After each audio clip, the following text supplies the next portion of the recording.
ჩემო ქართველებო, გილოცავთ ფერისვალებას. მე წამს რომ დღევანდელ დღეს ყველაფერი ფერს იცვლის, სხვანაირი ხდება და ყველაფერი უარგისი, უმსგავსო, უგვანო, ცუდი, ბოროტი, ყველაფერი უკან რჩება და წინ კარგი, მამაზი, ხიარული, ჯანმრთელი, შვიდობიანი მომავალი გველოდება.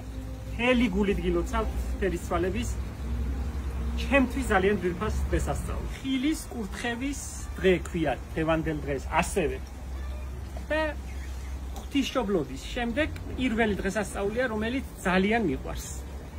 აღდგომაზე და შობაზე უფრო მიყვარს ღვთისმშობლობა და ფერისცვალება, იმიტომ რომ ჩემს კუთხეში, ჩემს გურიაში ყველაზე მეტად ამ ორ დღესასწაულს ზეიმობენ და ჩემთვის ბავშვობაცაა, სიხარულიცაა და საოცარი განცდა. ყოველთვის სიუხვით და ბარაქიანად ხვდები ხოლმე დღევანდელ დღეს.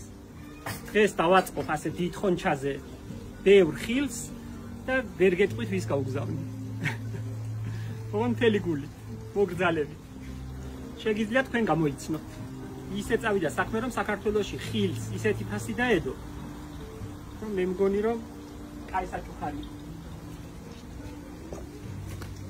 ჯერ თლათ მწიფი არა აყურძენი, მაგრამ არაუშავს ასე ფოთლებთან ერთად. ეს ბზრიალა მაგიდა იმისთვის არის, რომ შენ არ მოგიწიოს ირგვლივ სირბილი, როცა ან თაიგულს აკეთებ, ან კომპოზიციას. შენ ერთ ადგილას იქნები და ამას დაატრიალებ და სხვადასხვა კუთხიდან შეხედა. ნიაზიც მღერის დამშვენივრად.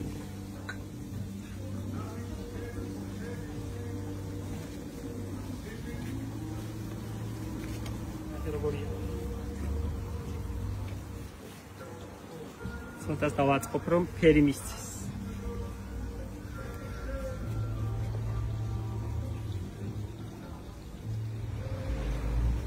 ამას ვინ მოკენკავს, მაგრამ აი სილამაზისთვის კაი.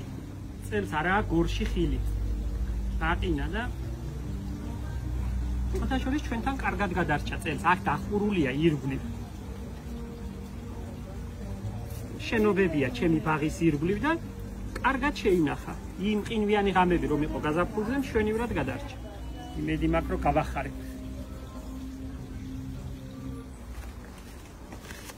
მეთერა კაი მსხლებია.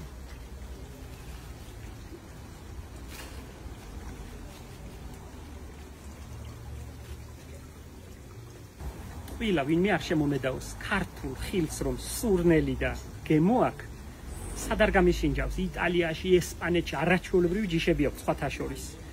კარგად გამოიყურება, ყველაფერი არის შეგეხარბება, ისეთები აწყვია დახლებზე.